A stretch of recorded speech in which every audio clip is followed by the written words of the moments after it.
Nous allons passer à l'écoute de la parole de Dieu. Nous allons aller dans le livre de Romains chapitre 10, verset 11.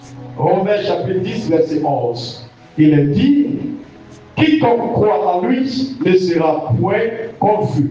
Quiconque croit en lui ne sera point confus. Le thème de mon message ce soir, c'est ta foi en Dieu ne te conduira jamais à la confusion. Ta foi en Dieu ne te conduira jamais à la confusion. Ta foi en Dieu ne te conduira jamais à la confusion. Le dimanche surpassé, j'ai parlé des avantages, des bienfaits, de l'amour que l'on peut avoir envers son Dieu. Et le dimanche surpassé, j'ai parlé de la fidélité de Dieu. Amen. Donc, le dimanche surpassé, j'ai parlé des avantages ou des bienfaits dont un enfant de Dieu peut tirer dans son amour qu'il a pour son Dieu. Et le dimanche dernier, j'ai parlé de la fidélité de Dieu. Et je vous ai fait comprendre que notre Dieu nous demande sa fidélité lorsqu'il voit également que nous l'aimons. Alléluia. Gloire à Jésus-Christ. Et donc ce soir, je vais continuer dans ce même élan pour vous faire comprendre ce soir que notre Dieu, Jésus, et surtout, est cette personne, ce Dieu en qui tu dois croire. Tu dois croire. Alléluia. Parce que, au-delà du fait que, en croyant en Jésus, tu ne seras pas confus, mais tu dois croire en Jésus-Christ parce que c'est ce que Dieu attend de toi. Tu dois croire en Jésus-Christ parce que c'est ce que Dieu attend de toi. Après que Dieu ait donné son Fils Jésus-Christ, qui a pris le prix à la croix pour toi et pour moi, pour le monde entier. Alléluia. Après sa résurrection, après que Dieu l'ait enlevé au ciel auprès de lui, Dieu attend de nous et du monde entier que chacun puisse donner sa vie à Dieu en acceptant Jésus-Christ. Et lorsque nous donnons notre vie à Dieu en acceptant Jésus, il est de notre devoir de croire en Jésus-Christ. Qu'est-ce que signifie croire en Jésus? Alléluia. Croire en Jésus, c'est croire à la réincarnation, à l'incarnation de Dieu, en un être humain. Alléluia. C'est-à-dire Dieu prend la forme humaine et il vient sur la terre des hommes pour payer le plus grand prix qui va valoir ton rachat, qui va valoir ton salut, mon salut, qui va valoir aujourd'hui ce que nous sommes. Et c'est ce rachat, ce sacrifice de Jésus à la croix qui fait de nous aujourd'hui des enfants de Dieu capables de s'approcher de leur Dieu avec assurance, selon Hébreux chapitre 4, verset 16. Donc, parce pourquoi la Bible dit dans ce paragraphe que nous devons nous approcher du trône de la grâce avec assurance. Alléluia. Et donc, pourquoi nous devons nous approcher de ce trône avec assurance? Parce que tout simplement, nous avons accepté Jésus. Et parce que nous avons accepté Jésus, nos péchés nous sont pardonnés. Et à partir de cet instant, rien ne doit plus jamais t'amener à douter quant à l'existence de Dieu. Ou encore quant à l'existence de Jésus.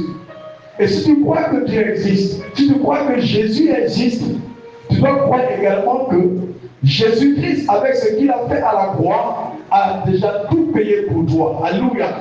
Et que Jésus étant l'agneau de Dieu, que Dieu a donné en rançon à la croix pour toi et pour moi, tu dois lui donner toute ta vie, tout ton cœur en croyant en lui. Beaucoup d'enfants de Dieu vont à l'église aujourd'hui, beaucoup d'enfants de Dieu, beaucoup de chrétiens prient sans toutefois croire en Jésus. Beaucoup prient sans croire. Beaucoup cherchent sans croire en Jésus. Quand est-ce qu'on peut dire un enfant de Dieu qui ne croit pas? À partir du moment où il doute, à partir du moment où il a peur, qu'il panique, en ce moment-là, il ne croit pas en Jésus. Il ne croit pas en Dieu. C'est quoi la Bible dit dans Romains chapitre 10, verset 11, que quiconque croit en lui ne sera point confus. Ça veut dire, si tu ne veux pas être confus, il faut croire en Jésus-Christ. Alléluia. Si tu ne veux pas du tout être confus, face à cette situation, face à ce défi, face à cette oppression, alléluia, face à cette montagne qui est devant toi, face à ce Goliath spirituel qui est devant toi, si tu ne veux pas être vaincu par lui, si tu ne veux pas être vaincu par cette montagne, il te faut croire en Jésus-Christ. Et tout chrétien, tout enfant de Dieu qui croit en Jésus ne peut jamais avoir peur. Tout enfant de Dieu qui croit en Jésus ne peut jamais douter. Croire en Jésus a tellement son importance que nous pouvons le remarquer lors de son ministère sur la terre.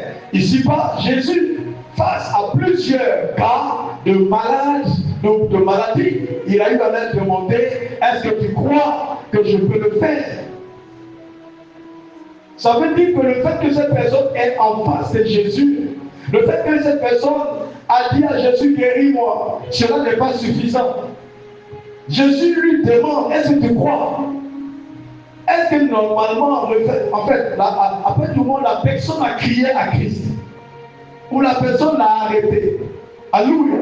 On peut se dire que cela est suffisant pour dire que cette personne croit.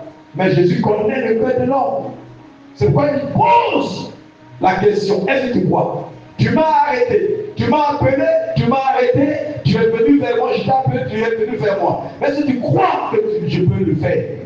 Est-ce que tu crois que je peux te restaurer? Est-ce que tu crois que je peux te guérir? Est-ce que tu crois que je peux te donner la longévité? Est-ce que tu crois que je peux te donner la domination sur tes ennemis? Est-ce que tu crois que je peux te donner la blessure sur les sorciers de ta vie? Est-ce que tu crois que je peux te donner la victoire sur tes géants spirituels? Tout le monde aujourd'hui a des géants spirituels dans sa vie. Alléluia. Il n'y a personne sur cette terre qui n'a pas d'opposant spirituel. Alléluia. Et le premier opposant des chrétiens, c'est le diable, Satan. Et qui a à sa solde ses démons ou encore des dominations, les principautés.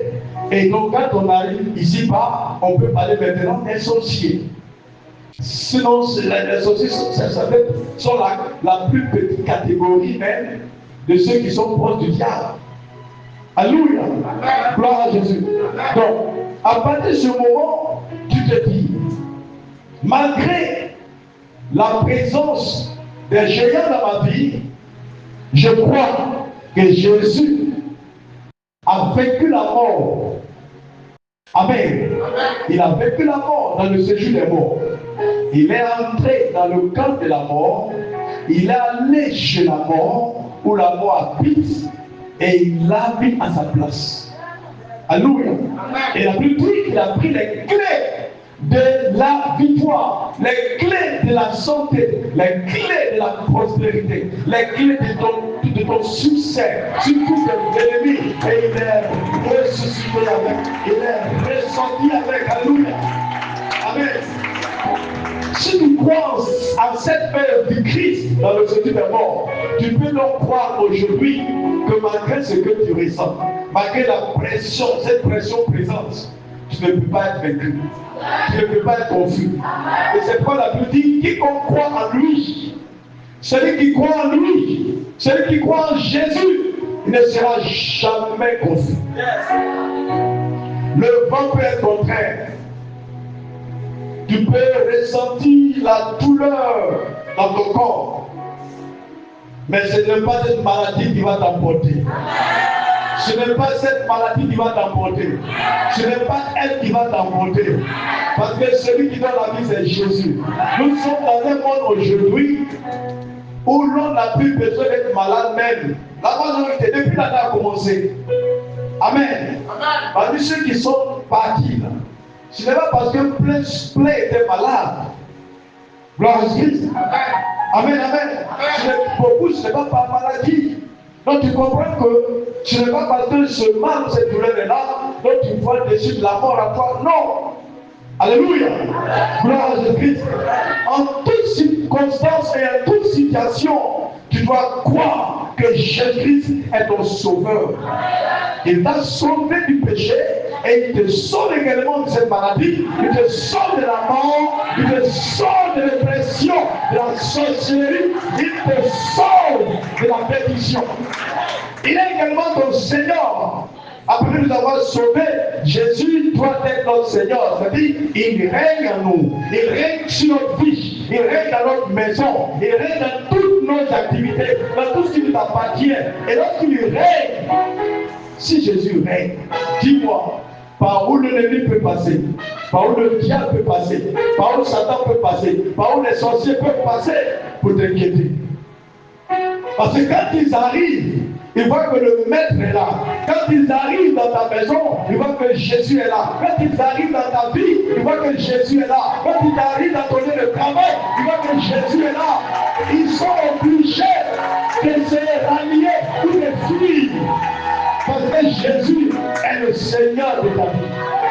Alléluia. Donc lorsqu'on croit en Jésus, nous devons croire en lui comme étant notre sauveur. Ensuite, nous devons croire en lui comme étant notre Seigneur. Jésus ne s'est pas contenté de nous sauver par son sang uniquement, mais également, il va au-delà de cela, en établissant son règne dans notre vie, en étant notre Seigneur. Alléluia. En étant notre maître. Et parce que Jésus savait que dans ce monde, le prince de ce monde vient, qui est le diable. Jésus l'a dit. Il dit le prince de ce monde vient, mais il n'a rien à voir. Jésus le savait. C'est pourquoi il a pris le soin, d'établir son règne dans la vie de quiconque veut qu'il soit son Seigneur.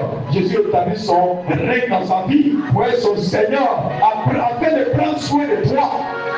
Dans ta maison, tu invoques la Seigneurie de notre Seigneur Jésus. Tu le verras en tant que ton Seigneur, en tant que le Seigneur de ta maison. Dans ta vie, tu invoques la Seigneurie de Jésus dans ta vie. Il sera présent en toi en tant que ton Seigneur. En tant que ton Seigneur. Et alors, les oppresseurs peuvent se lever, les ennemis peuvent se lever, le diable peut se lever, la maladie peut se lever, l'esprit de mort peut se lever, les sorciers peuvent se lever. Mais quand ils voient Jésus comme étant ton Seigneur de ta vie, ils sont obligés de fuir. C'est pas la Bible dit qu'ils viendront par la porte, mais parce qu'ils verront ton Seigneur, ils s'enfuiront par les fenêtres. Ils viendront par la porte, mais parce qu'ils verront ton Seigneur, ils s'enfuiront par les fenêtres. La maladie est venue par la porte, mais quand elle verra Jésus, elle va s'enfuir. La mort est venue par la porte, mais parce qu'elle a vu Jésus, elle va s'enfuir. Les sorciers sont venus par la porte, mais parce qu'ils ont vu Jésus, ils vont s'enfuir. Au nom de Jésus, de Nazareth, que est venu de notre corps. Alléluia. Les personnes qui ont plus d'assurance et qui doivent avoir plus d'assurance aujourd'hui sont les enfants de Dieu, les chrétiens. Parce que nous avons la promesse de Dieu qui nous dit que lui, Dieu, il est avec nous tous les jours jusqu'à la fin du monde. Cette promesse qui nous dit que celui qui croit en lui ne sera point confus. Ça veut dire que Dieu ne te demande pas grande chose. Tout ce que Dieu te demande, c'est de croire en Jésus. Et le reste, lui, Dieu, il s'en charge. C'est quand tu remarques que ta foi est combattue. Ta foi est combattue par le diable, ta foi est combattue par les circonstances. La foi des circonstances, la foi de ta chair face à certaines situations, ou encore de cette vie, les circonstances présentes. En fait, les circonstances ont la foi. Les circonstances ont la foi. C'est-à-dire que tu es là, et puis il y a une situation qui arrive, une circonstance qui surgit, et puis elle commence à te parler. Est-ce que tu penses, est-ce que tu crois, est-ce que tu crois, est-ce que tu penses que c'est possible? Alléluia. Elles ont la foi. Il faut les calmer, il faut fermer leur bouche avec la parole de Dieu en leur disant, je crois que mon Rédempteur est vivant et que c'est lui qui se lèvera le dernier, parce que Jésus est mort à la croix, il est ressuscité. Notre est mort pour moi. Je n'ai fait rien, je ne peux pas avoir peur de la mort, je ne peux pas avoir peur de la sorcellerie, je ne peux pas avoir peur des démons. Alléluia. Jésus est vivant. Vous savez, cette assurance que notre Seigneur nous a donnée, ce privilège que nous avons, cette grâce que nous avons, a mené certains chrétiens à exagérer. Il y a aussi par exemple le témoignage d'une sœur qui était enceinte et qui devait accoucher. Et donc, à la fin de son accouchement, les médecins lui disent que tu seras opéré. Et je ne sais pas quel type de foi son pasteur presbytère là, et il a dit que ce n'est pas biblique. Alléluia. Mais ce n'est pas biblique. Et il a fini par le convaincre, par la convaincre.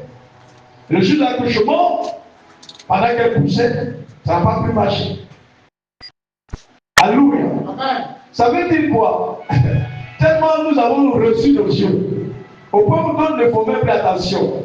Leur foi devient. Alléluia. Gloire à Jésus. Amen, amen. Nous avons Jésus, oui. Nous avons tout. C'est quoi j'ai dit? Le peuple qui a plus d'assurance, de faveur, de grâce, ce sont les enfants de Dieu. Ce sont les chrétiens. Ce à quoi tu crois, si ta foi dit oui, Dieu ne peut pas dire non. Alléluia. Si ta foi dit oui, Dieu ne dira pas non. C'est quoi la Bible dit? Celui qui croit en lui. Et donc, il faut faire attention avec ce témoignage que je vais te rendre. Tu peux dire, mais cette personne a cru. Mais pourquoi sa foi a dit oui? Mais pourquoi Dieu a dit non? Ce n'est pas Dieu qui a dit non. Puisque quand elle est tombée malade, quand elle a eu la grossesse, elle s'est fait suivre. Amen. Donc ceux qui te suivent là, t'ont dit que voici comment ça doit se passer. C'est celle qu'il faut suivre. C'est qui t'ont demandé, c'est aussi cette personne-là. Parce que si Dieu voulait. En fait, j'ai déjà vu ça ici. Il y a eu des témoignages. La diaconesse Bricard qui a un déplacement. Sa soeur, la vice-présidente des mamans. Amen, maman Louise. Alors qu'elle devait accoucher, ils lui ont dit, maman, diaconesse Bricard allait acheter des matériels pour venir pour la césarienne. Avant qu'elle arrive, elle a accouché. Pourquoi? Parce que Dieu n'a pas voulu que ce soit à la césarienne. Alléluia. Gloire à Jésus-Christ. Ça veut dire, en fait, je me souviens cette année-là, comme à une heure tardive, je ne me rappelle plus de l'heure, où la maman, lui et son mari sont venus chez moi. Quand ça n'allait pas la grossesse, ça m'a touché. J'ai prié pour elle. J'ai dit dans mon cœur à Dieu, à cause de l'action, à cause que de jusqu'ici, Seigneur, accomplis ton dessein. Amen. Et ce n'est pas pour toi que je leur dirai, refuse que ça soit facile à dire. Tout ce que je faisais comme prière, Seigneur, accomplis ta volonté. Accomplis ta volonté. Et la volonté de Dieu, c'est accompli. Si nous croyons en Jésus, ce quoi nous croyons là, les hommes peuvent dire autrement le contraire, mais la dernière leçon, c'est la volonté de Dieu qui s'accomplit. Amen. Je ne sais pas à quel niveau en fait, tu mets ta foi, tu mets Jésus dans ta vie. Mais je t'encourage ce soir à aller au-delà de cela. Jésus peut faire au-delà de ce que tu penses, au-delà de ce que tu imagines. Il peut faire au-delà de cela. Pourquoi? Parce qu'il est Seigneur. Il dit, quiconque croit en lui ne sera point confus. Quiconque. Homme, femme, enfant, vieux, vieillard, tout le monde croit en Jésus ne sera point confus. Nous sommes dans un monde où, je dirais, nous sommes dans une saison, nous sommes dans une guerre, dans la guerre spirituelle. Et tout enfant de Dieu doit comprendre cette vérité-là. Nous sommes dans la guerre spirituelle. Nous sommes dans une bataille spirituelle. Et malgré que nous sommes dans cette bataille spirituelle, Jésus dit la petite, quiconque croit en Jésus ne sera point vaincu, ne sera point confus. Amen, amen. Gloire à Jésus. Lorsque nous prenons Marc chapitre 16, le verset 15 à 18. Marc chapitre 16, verset 15 à 18. Il dit, lisons après le verset 17. Amen. Il dit, voici les miracles qui accompagneront ceux qui auront cru. À mon nom, ils chasseront les démons, ils parleront de nouvelles langues, ils saisiront des serpents s'ils boivent quelques breuvages mortels, et ne leur fera point de mal. Ils imposeront les mains aux malades, et les malades seront guéris. Alléluia. Dans Romains 10, verset 11, dit, qui comprend lui ne sera point confus. Dans Marc 16, au Marc 16, 17, il dit, les miracles accompagneront ceux qui auront cru. Ceux qui auront cru en qui? En Jésus-Christ. Alléluia. Il dit, voici les miracles qui accompagneront ceux qui croiront en Jésus. Et grâce à ces miracles-là, ils ne seront pas confondus. Grâce à ces miracles, ils ne seront pas confus. Alléluia. Il n'a pas dit, la Bible ne dit pas ici voici les miracles qui accompagneront les pasteurs. Elle ne dit pas aussi les miracles qui accompagneront les apôtres, ni les prophètes, ni les responsables. Mais elle dit qui accompagneront ceux qui auront cru. Ça veut dire, même si tu viens de naître en Christ, tu viens né en Jésus aujourd'hui, celui qui vient de donner ta vie à Jésus, c'est un miracle t'accompagne. Et quels sont ces miracles qui nous accompagnent? Alléluia. Amen. Et dit, en son nom, c'est-à-dire au nom de Jésus, il dit, à mon nom, ils chasseront les démons. À mon nom, ils chasseront les démons. Il y a de l'avantage lorsque nous croyons en Jésus. Il y a un grand avantage. Amen. Amen. Mon frère, ma soeur, soit tu décides de croire en Jésus, ou bien tu refuses et puis tu restes dans cette même position. Mais je t'encourage à croire en Jésus-Christ. Alléluia. Amen. Pour Jésus, c'est un privilège. C'est une autre forme d'adoration. Lorsque tu crois en Jésus, c'est une autre forme d'adoration. Tu es en train d'adorer Jésus. Tu crois en lui, tu l'adores. Amen. Donc pour cela, il nous donne des avantages. Il dit en son nom, il nous donne cette autorité gratuitement. Parce que tu crois, lorsque tu diras au nom de Jésus, esprit démoniaque, je te chasse de cette vie, je te chasse de ce corps, il t'obéira, ce démon t'obéira. Ça veut dire même à la maison, dans ton lieu de service. Il se trouve que tu es avec ton collègue, une situation bizarre lui arrive, il se place peut-être et commence à gueuler, ou bien il tort. Tu dois dire, est-ce que je peux prier pour toi? Et tu crois dans ton nom intérieur qu'à travers ta prière, Jésus va faire quelque chose. Amen. Mais quand il accepte, tu lui imposes la main, tu dis, au nom de Jésus, je t'ordonne, reçois la guérison. Libérez-le, esprit de mort, va-t'en, disparaît. Amen. Si tu prends autorité de la source de ces démons, ces esprits de mort, tu vas voir le miracle va s'opérer. Et cette personne va commencer à davantage te respecter et à respecter ton Jésus. Et puis les chrétiens ont mis Jésus dans leur poche, ils ont mis Jésus dans leur sac, ils ont mis Jésus dans leur pépou. Au lieu de montrer leur Jésus partout il passe, il dit, en mon nom, ils chasseront les démons. Amen. Ça veut dire que au lieu que tu te concentres sur toi-même, Dieu t'a donné l'autorité, la possibilité, cette grâce d'être une bénédiction pour d'autres personnes. Si tu peux chasser des démons dans la vie des autres, quand sera-t-il de ta vie? Alléluia. C'est-à-dire quelque chose que tu ressens en toi, et dans chez toi à la maison, tu peux poser la main sur ta tête.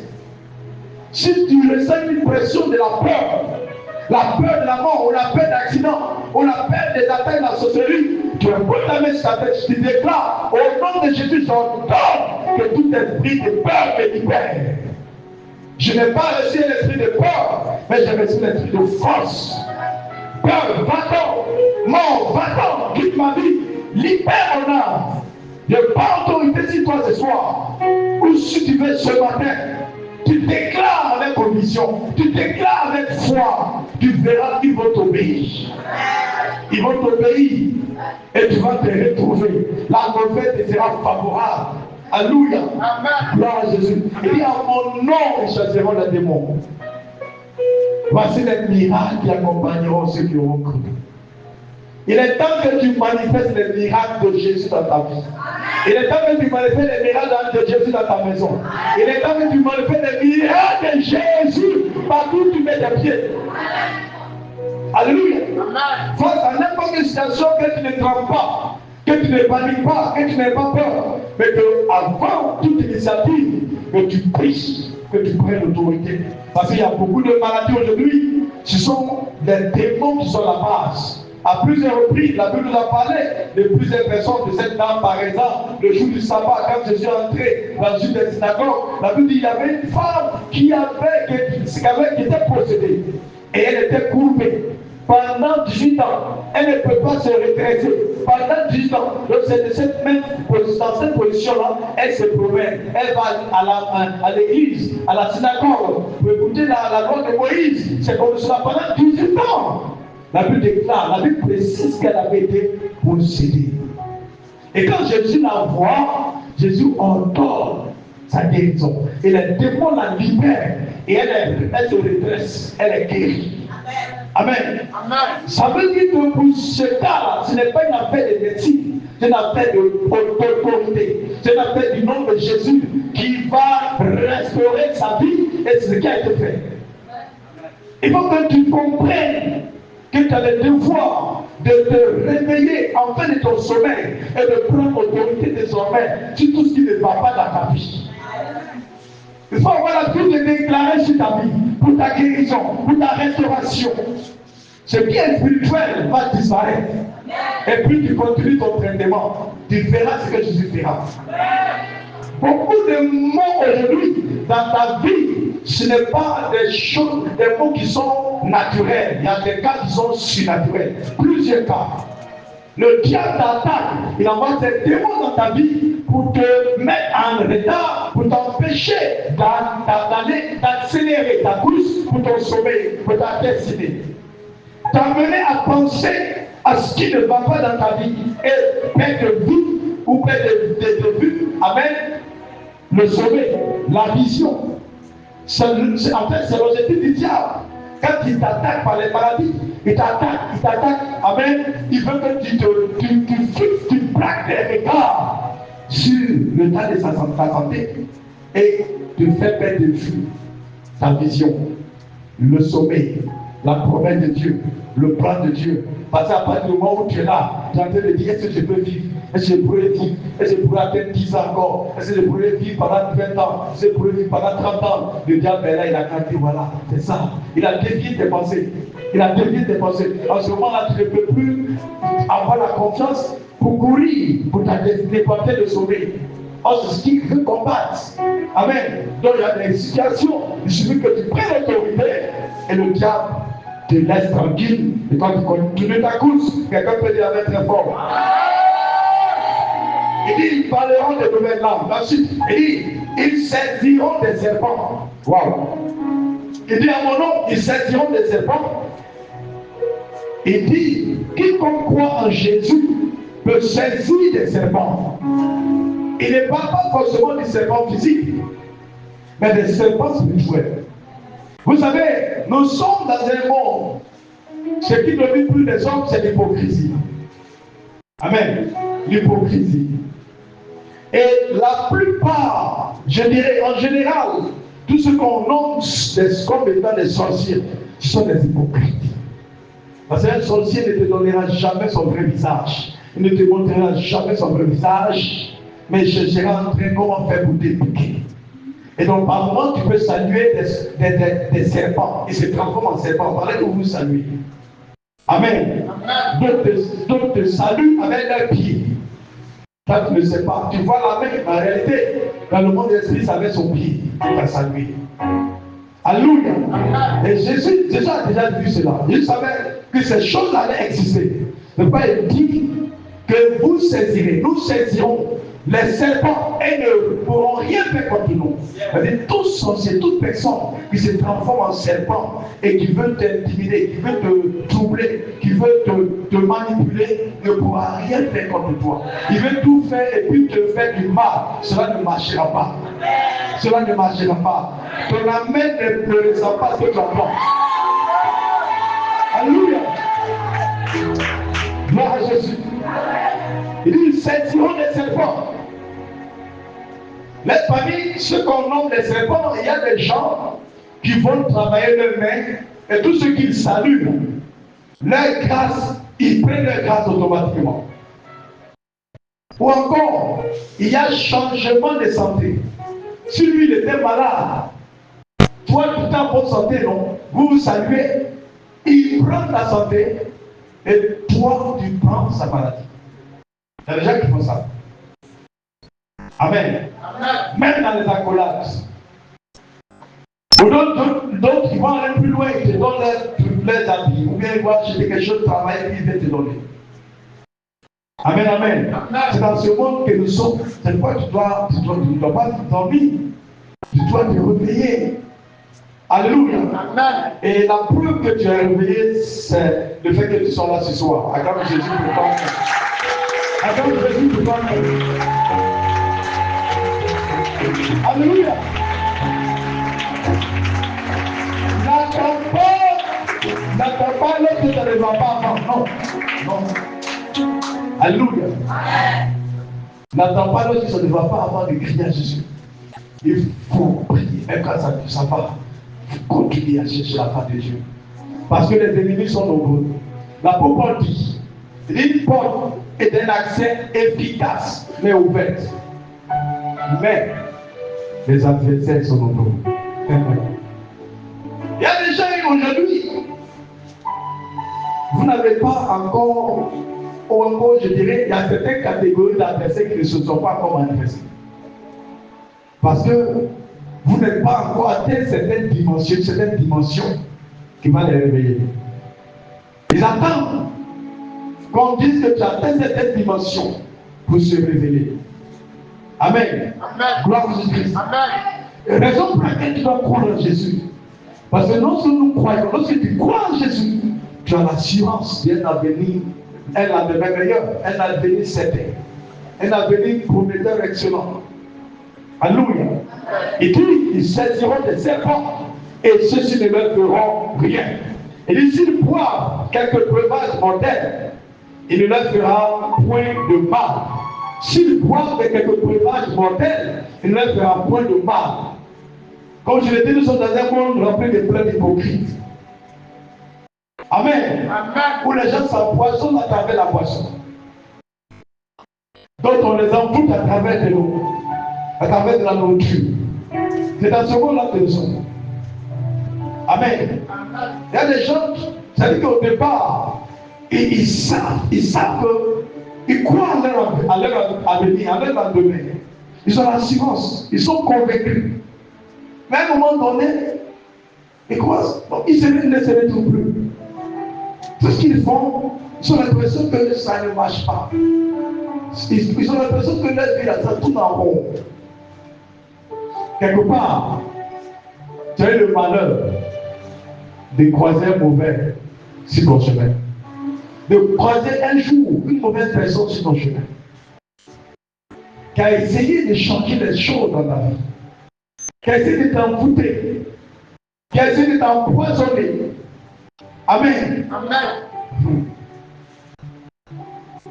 L'être humain, la Bible dit, quand Dieu a fait de créer l'homme, après que l'homme ait créé le chaos, la Bible dit, à cause du péché de l'homme, Dieu a regretté d'avoir créé l'homme.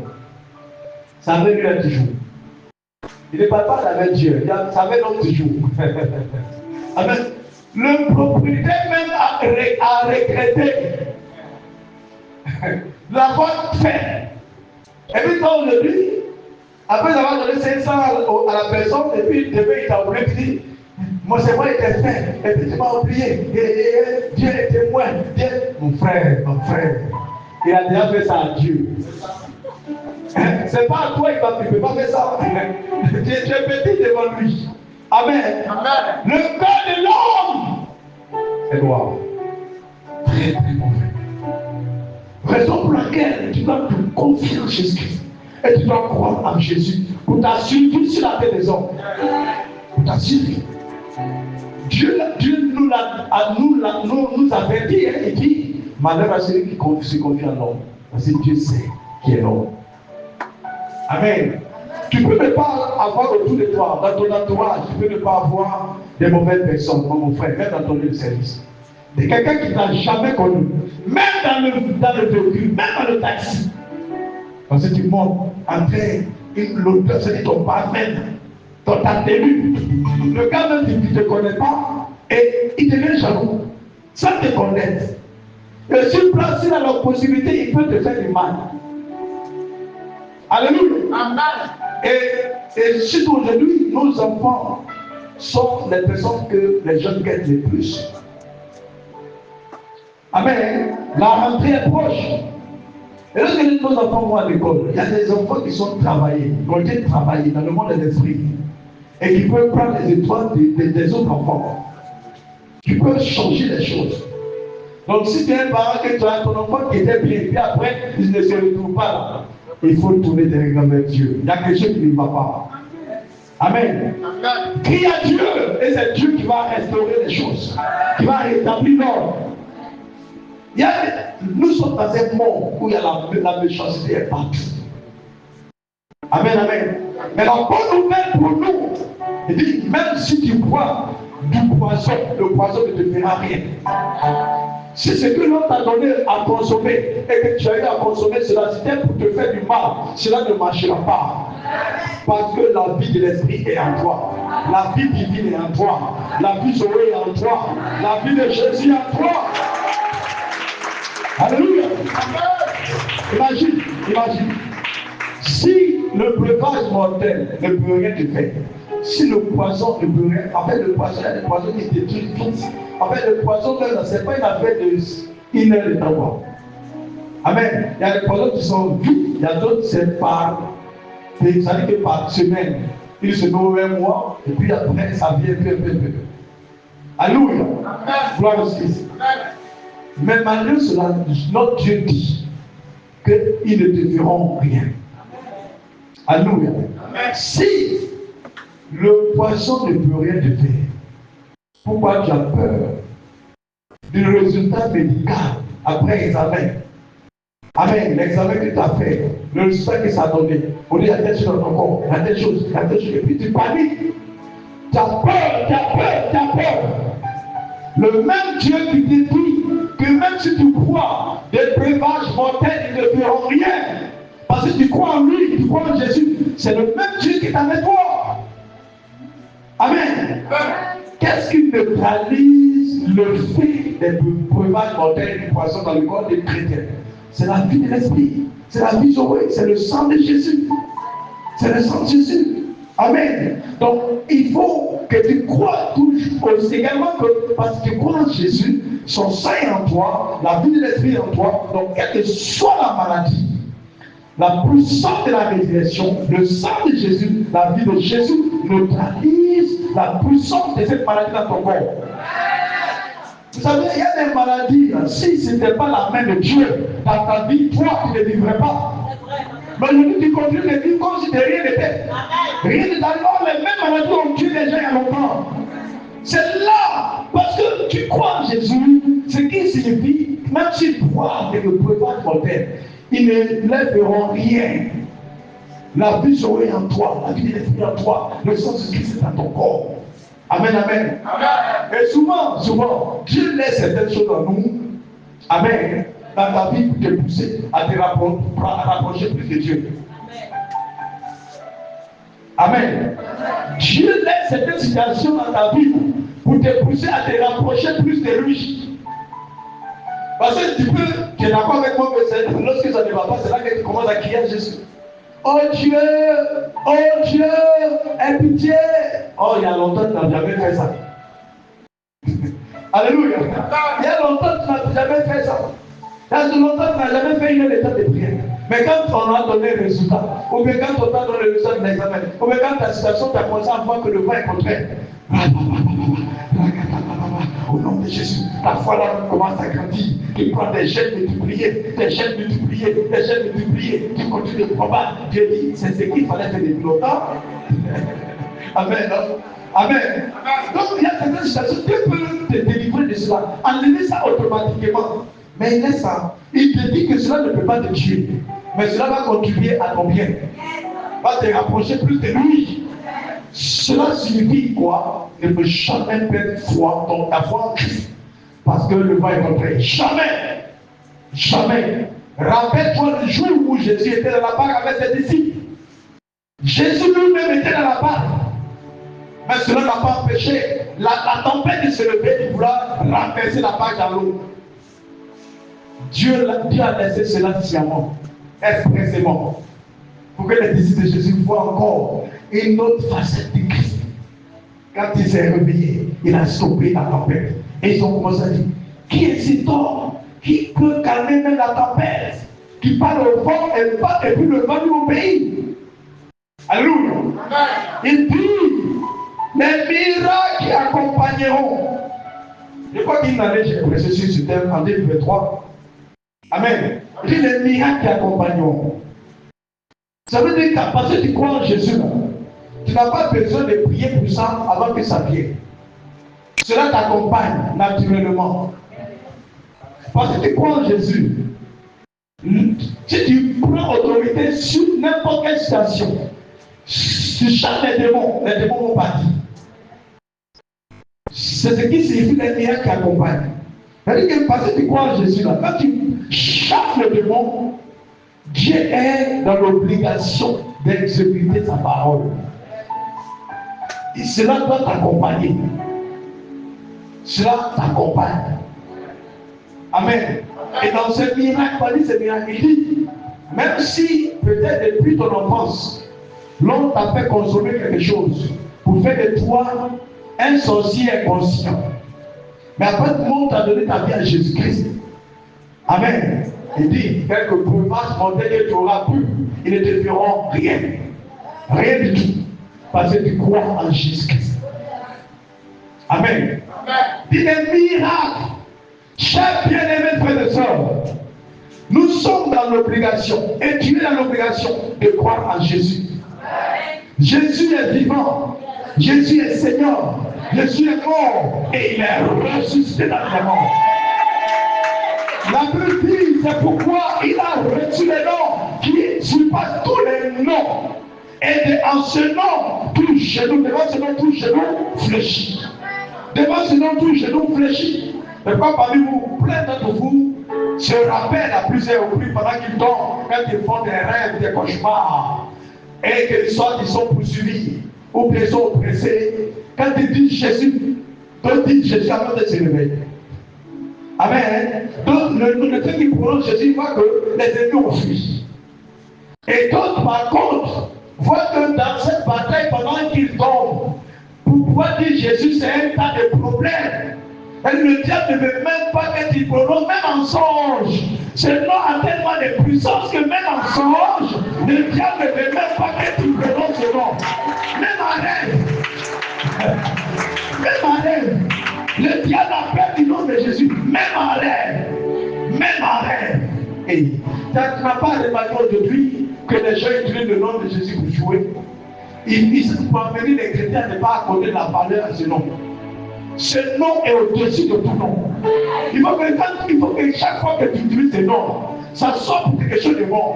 Et que quand tu l'utilises avec assurance, conviction, et le ciel agit, la puissance de Dieu se manifeste. Quelqu'un peut dire la main très fort. Le nom de Jésus est le plus grand cadeau que Dieu nous a donné. C'est le plus grand cadeau que Dieu nous a donné. C'est le plus grand cadeau que Dieu nous a donné. Le plus grand cadeau. Le plus grand cadeau. Le plus grand cadeau. Le plus grand cadeau. Alléluia. C'est pourquoi, même si tu ne sais pas ce que tu vas dire dans la prière, commence à dire Jésus merci, Jésus merci, gloire à Jésus. Jésus merci, Jésus merci pour cette nuit. Jésus merci, Jésus. C'est très très dangereux pour le cas adverse. Même ça seulement. Alléluia. C'est pourquoi le diable combat aujourd'hui le fait que tu dois dire Jésus, il combat cela. Il ne veut pas que tu prononces le nom de Jésus, c'est pas aujourd'hui, le petit Jésus et Jésus. Et tellement tu as l'habitude de dire Jésus dans les petits trucs, tu te familiarises avec ce nom-là, non, pour finir, ça ne te dit pas grand-chose. Quand tu prononces ce nom-là, mais tu ne crois pas trop à son importance, à sa puissance. Amen. À partir d'aujourd'hui, n'utilise plus le nom de Jésus en vain. N'utilise plus son nom en vain. Amen. Si les sorciers pouvaient avoir le courage de se tenir devant toi et de te dire, c'est que ce nom-là représente dans leur vie. Toi, tu vas changer ta manière de prononcer ce nom. Alléluia. Quelqu'un peut dire la main très fort. Il dit à mon nom. À mon nom. Alléluia. Il dit à mon nom, ils imposeront les mains aux malades et les malades seront guéris. Rappelle-toi de ce premier passage, Romains 10, 11. Qui comprend lui ne sera point confus. Marc chapitre 16, verset 16. C'est avec ce passage que nous sommes actuellement en train de prêcher. Marc chapitre 16, verset 17. Amen. Nous sommes verset 18. Et même quand tu imposeras la main au malade, le malade ira guérir. C'est tellement simple. Est-ce que ça c'est compliqué? Ce n'est pas compliqué. Alléluia. Tu es à la maison, même ton enfant est malade. Tu lui imposes la main. Au nom de Jésus, je déclare que tu es guéri. Reçois la guérison. Tu es guéri maintenant au nom de Jésus-Christ. Ce n'est pas toi qui as inventé. C'est Dieu lui-même qui dit. Parce que tu crois en Jésus. Voici, je te donne un cadeau gratuitement. Tu n'as pas, on ne paye pas cela. Il n'y a pas de sacrifice à faire pour cela. Alléluia. Il te suffit d'imposer la main. Tu n'as pas les raccords de lui qui t'est difficile même de prier. Oh, moi je suis fidèle, moi je suis fidèle, moi je ne sais pas prier. Comment je peux prier pour les gens? Ah bon, déjà dit, quiconque croit en lui et qui prie pour le malade sera guéri. N'a pas dit si tu as fait 20 ans à l'église. N'a pas dit si tu es chrétien baptisé par non. Si tu crois en Jésus, tu imposeras la main aux malades et les malades seront guéris. Alléluia. Donc ça veut dire que tu peux commencer par toi-même. Alléluia. Si tu as une maladie chronique dans ton corps, il faut avoir l'habitude de parler à cette maladie en utilisant le nom de Jésus. Donc tu imposes la main sur ta tête. Dis-toi maladie. Dis-tu son nom. Tu ne peux pas prospérer dans mon corps. Tu ne peux pas avancer. Je suis guéri au nom de Jésus. Le sang de Jésus est dans mon corps. La vie de l'esprit est en moi. Toi, maladie, tu ne peux pas me créer des ennuis. Tu perds ton autorité, ta puissance dans mon corps. Au nom de Jésus, je déclare que je suis guéri. Et tu te déclares que tu es guéri. Parce qu'il faut commencer par toi-même avant de prier pour les autres. Alléluia. Il faut commencer par toi-même. Quel corps ouvert, quelle grâce. Donc, comme vous allez remarquer aujourd'hui, le diable combat plus le nom de Jésus. Il y a des gens, quand tu vas parler, quand tu dis Dieu, ils sont d'accord avec toi. Mais quand tu mets Jésus net, c'est qu'il y a un problème. Alléluia. Parce que ces gens savent quelle valeur ce nom apporte. Le nom de Jésus. Amen, amen. Même les féticheurs, ils peuvent accepter que tu dises Dieu. Parce que même là, quand ils font là, ils disent si Dieu le veut. Mais il faut dire Jésus devant lui. Il faut dire Jésus devant lui. Ah, mais nous devons nous poser la question, même si tu ne croyais pas. Parce que Marc dit, dans Marc 16, verset 17 à 18, Alléluia. Mais tu dois te poser la question de savoir, mais attends, si ce nom n'avait pas de valeur, n'avait pas de puissance, pourquoi les gens refusent qu'on prononce ce nom-là? Tu dois creuser pour savoir. C'est parce que ce nom-là dérange. C'est parce que ce nom dérange. Refuse, cher chrétien, cher enfant de Dieu, refuse d'avoir ce grand trésor et de souffrir. Je ne peux pas avoir ce grand trésor avec toi et puis dormir avec. Non. Alléluia.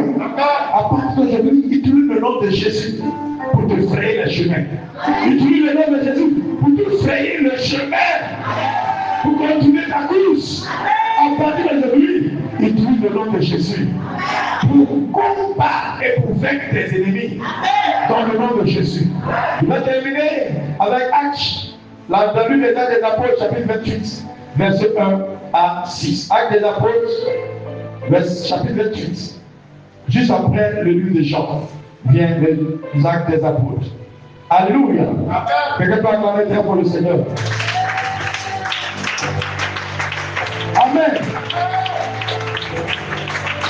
Après nous être sauvés, nous reconnûmes que l'île s'appelait Malte. Les barbares nous témoignèrent une bienveillance peu commune et nous recueillirent tous auprès d'un grand feu qu'ils avaient allumé parce que la pluie tombait et qu'il faisait grand froid. Paul ayant ramassé un tas de broussailles et l'ayant mis au feu, une vipère en sortit par le fait de la chaleur et s'attacha à sa main. Quand les barbares virent l'animal suspendu à sa main, ils se dirent les uns aux autres, assurément, cet homme est un meurtrier, puisque la justice n'a pas voulu le laisser vivre après qu'il ait été sauvé de la mer. Paul secoua l'animal dans le feu et ne ressentit aucun mal. Ces gens s'attendaient à le voir enfler ou tomber mort subitement, mais après avoir longtemps attendu, voyant qu'il ne lui arrivait aucun mal, il changeait d'avis et dit que c'était un Dieu. Je veux dire à quelqu'un ce soir, tes ennemis changeront ta vie à ton égard. Tes adversaires changeront ta vie à ton égard. Tes adversaires changeront ta vie à ton égard. Je dis, ils changeront ta vie à ton égard. Ils changeront ta vie à ton égard. Ils changeront ta vie à ton égard. Au nom suprême de Jésus de Nazareth. Alléluia. Amen. Ce passage parle de Paul. Paul, après avoir accepté Jésus, Dieu va porter son choix sur lui. Et Paul va devenir serviteur de Dieu. Et Paul va commencer à prêcher l'évangile du salut partout. Et c'est comme ça que les pharisiens vont commencer à l'accuser. Et disant que Paul veut que Paul combat la loi de Moïse. Ou encore, Paul a introduit des païens dans la synagogue. C'est ce qui va les amener à arrêter Paul. Et quand ils arrêtent Paul pour son jugement, amen, la Bible dit, ça se passe en Israël, à Jérusalem. Paul va faire appel à César, c'est-à-dire à Rome. Paul, ses parents sont juifs, mais il est né à Rome. Alléluia. Donc, face à la justice, il pouvait faire appel à César, c'est-à-dire l'empereur romain. C'est dans cette optique que donc, ils vont lui accorder cette grâce, cette faveur, et le prêtre pour pouvoir aller à Rome pour son jugement. Il fallait passer par la mer. Amen. Ils utilisaient un navire. Ils étaient donc dans ce navire. Et il y avait beaucoup de dangers. Les vagues, la mer, la tempête, la fraîcheur, de tout et tout et tout. Et Paul n'était pas le seul, je dirais, accusé qui était dans le navire. Il y avait plusieurs accusés et il y avait aussi des gardiens qui étaient là. Et donc, c'est comme ça qu'ils poursuivaient leur voyage pour Rome. Amen. Leur voyage était périlleux, c'était difficile, c'était compliqué. Il fallait faire face à la mer, il fallait faire face à la fraîcheur. Et la Bible dit, Paul dit qu'arrivé un moment donné, il restait un peu, ils allaient se noyer. Alléluia. Le navire allait se renverser dans l'eau. Et il y avait parmi ceux qui étaient dans le navire un officier qui va te dire que tous ceux qui sont des accusés, qu'on les enlève, qu'on les tue, on les jette dans l'eau, pour que le navire soit léger, pour ne pas chavirer. Amen. Mais Dieu va toucher un autre, il va dire non, ne faisons pas, n'agissons pas ici. Permettons à tout le monde de se jeter dans l'eau. Celui qui a pu se sauver, il est sauvé. Alléluia. Et donc, ils vont accepter la proposition de ce dernier. C'est comme cela que tout le monde va se jeter dans l'eau, y compris Paul. Paul était apôtre, un apôtre nageur. Un apôtre nageur. Imaginez-vous, Paul dit, moi je suis apôtre. Je ne peux pas, non, je ne peux pas descendre dans l'eau. Dieu est avec moi dans ce navire, ça ne peut pas chavirer, restez calme. Il ne lui a pas dit ça. Mon gars, Paul s'est jeté dans l'eau pour se sauver. Chacun devrait se chercher. Alléluia. Amen. Il y a des moments, amen. Il y a des moments où Dieu peut utiliser n'importe quel moyen pour ton salut. Dieu va utiliser n'importe quel moyen pour te sauver. N'importe quel moyen pour te sauver. Et je dis à quelqu'un ce soir, de toute ta vie sur la terre des hommes, lorsque l'ennemi se dira, enfin, là, c'est sa mort qui est là. Dieu va se trouver un moyen pour te sauver. Dieu va te trouver un moyen pour te sauver. Dieu va se trouver un moyen pour te sauver. Alléluia. Dieu se trouvera un moyen pour te sauver. Je dis encore, je le répète, Dieu se trouvera face à cette situation, à ce défi que tu traverses. Dieu a déjà trouvé un moyen pour te sauver. Dieu a déjà trouvé un moyen pour ton salut. Pour te délivrer, tu ne seras pas confus. Parce que Dieu a dit quiconque croit en lui ne sera point confus. Donc Paul partait tout droit pour la confession. Paul qui était accusé et qui pensait à faire la prison va se confronter maintenant à un vent de la mort. Et là, Paul pouvait se dire, mais la prison est mieux que cette situation, la prison est mieux que la mort. Ça, si ce navire se renverse dans cette eau-là, on ne va pas s'en sortir. Mais Dieu donc va passer par quelqu'un. Au lieu de tuer les accusés, là, Dieu va passer par un autre pour leur dire, laissons tout le monde se jeter dans l'eau et que chacun puisse se sauver. C'est comme ça qu'ils sont retombés sur une île. Amen. Il dit cette île s'appelait Malta. On appelle une île là. C'est comme une petite portion de terre au milieu d'une eau. Amen. L'eau entoure cette partie-là et elle est sableuse. Il n'y a pas d'eau là-bas. C'est ça qu'on appelle une île.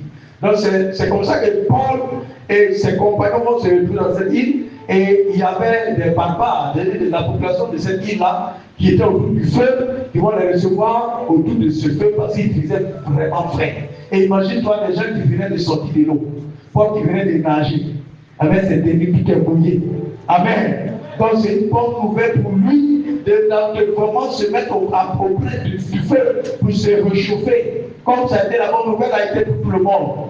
La Bible dit, Paul va chercher à mettre beaucoup d'air dans le feu pour que le feu là vraiment puisse durer.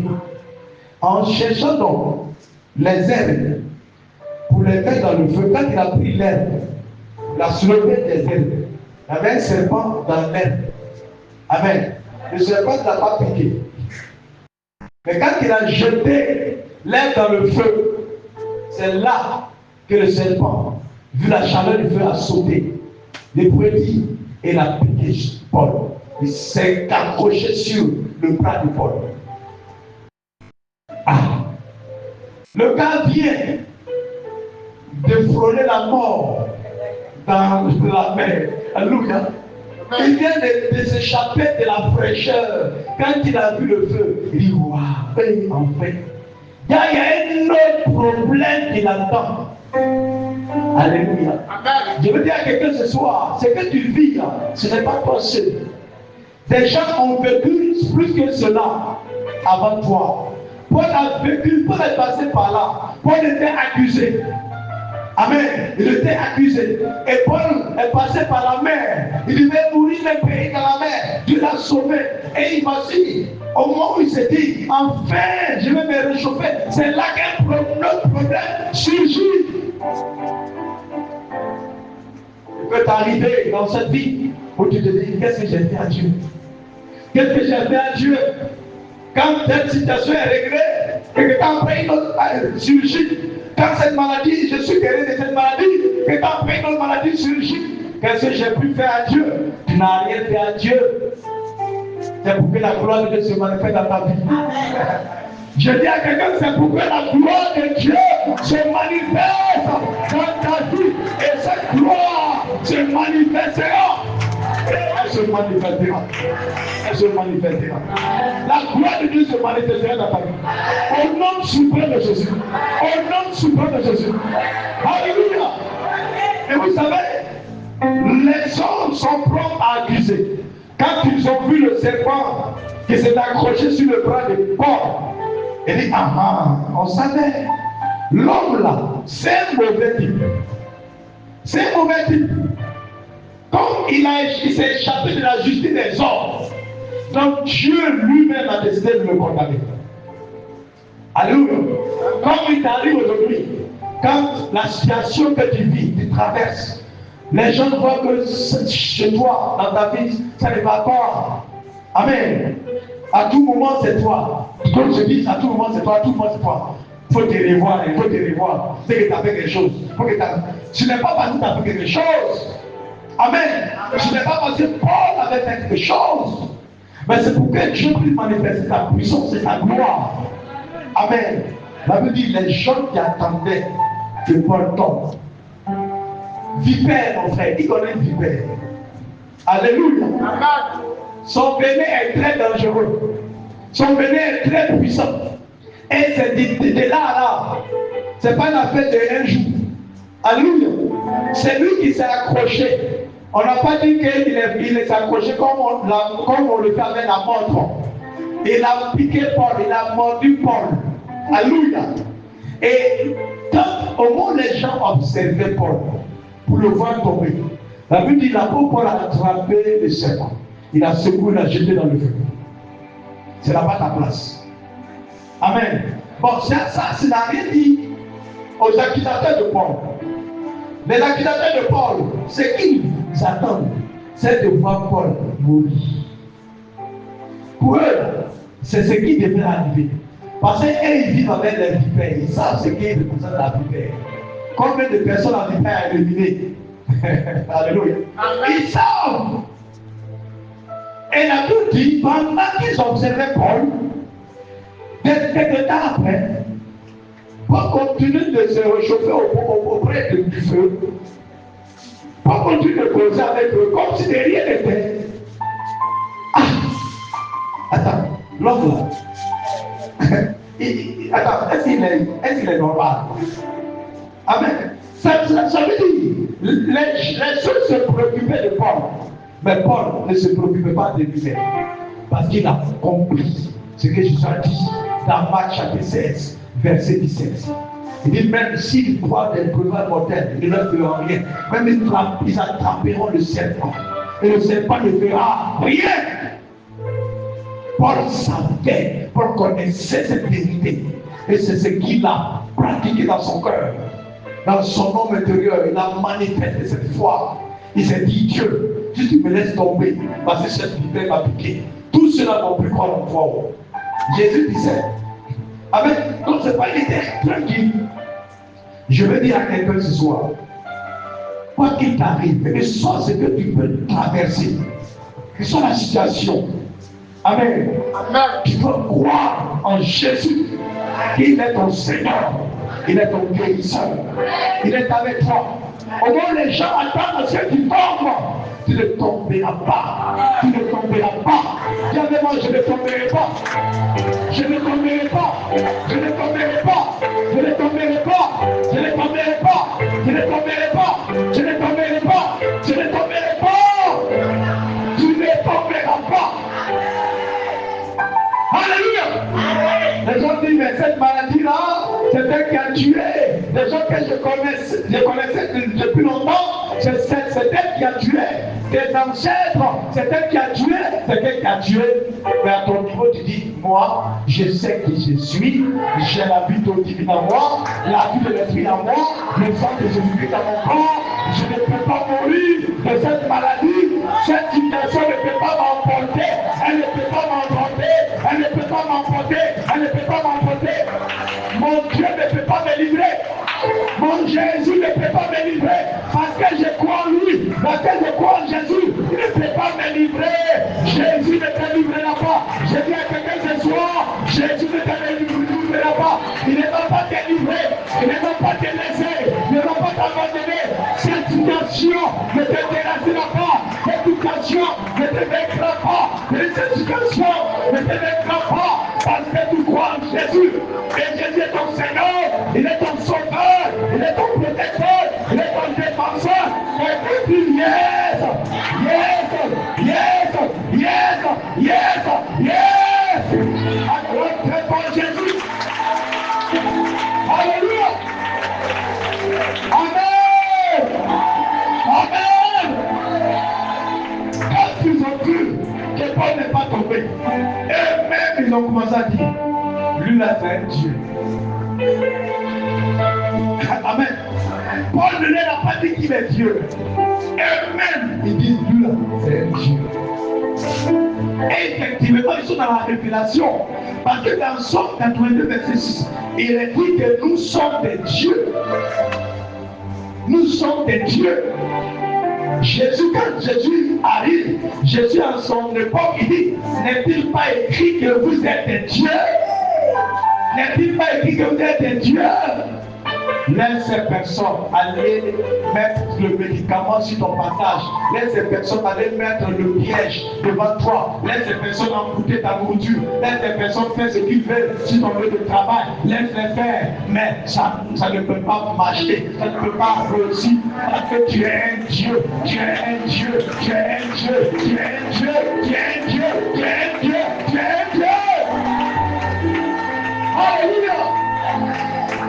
S'il veut qu'il prenne le grand marabout de la religion, s'il veut qu'il prenne le grand marabout du monde, mais toi, tu ne peux pas être vaincu par ce marabout. Tu ne peux pas être vaincu par ces médicaments. Tu ne peux pas être vaincu par ces débuches. Parce que tu es Dieu. Tu es un Dieu. La vie divine est en toi. La vie de l'esprit est en toi. La vie de Dieu est en toi. Tu es un Dieu. Quelqu'un dit avec moi, je suis un Dieu. Je suis un Dieu. Je suis un Dieu.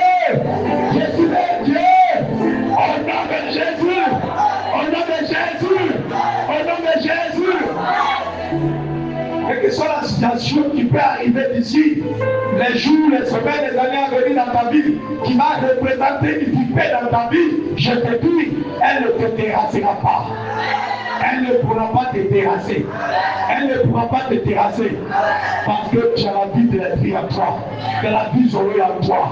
La vie divine en toi. La vie de l'esprit en toi. Le sang de Jésus dans ton corps. Toute maladie liée au cœur ne peut pas te tuer au nom de Jésus. Toute maladie liée au rein ne peut pas te tuer au nom de Jésus. Toute maladie liée au foie ne peut pas te tuer au nom de Jésus. Toute maladie liée à tes poumons ne peut pas te tuer au nom de Jésus. Toute maladie liée à ta poitrine ne peut pas te tuer au nom de Jésus. Toute maladie héréditaire ne peut pas te vaincre au nom de Jésus. Parce que tu es un Dieu. Et parce que tu crois en Jésus. Jésus est avec toi. Jésus ne te livrera pas. Jésus ne t'abandonnera pas. Que Dieu te bénisse. Que Dieu te bénisse. Que Dieu te bénisse. Au nom de Jésus. Reste à cette position. Maintenant, le Seigneur.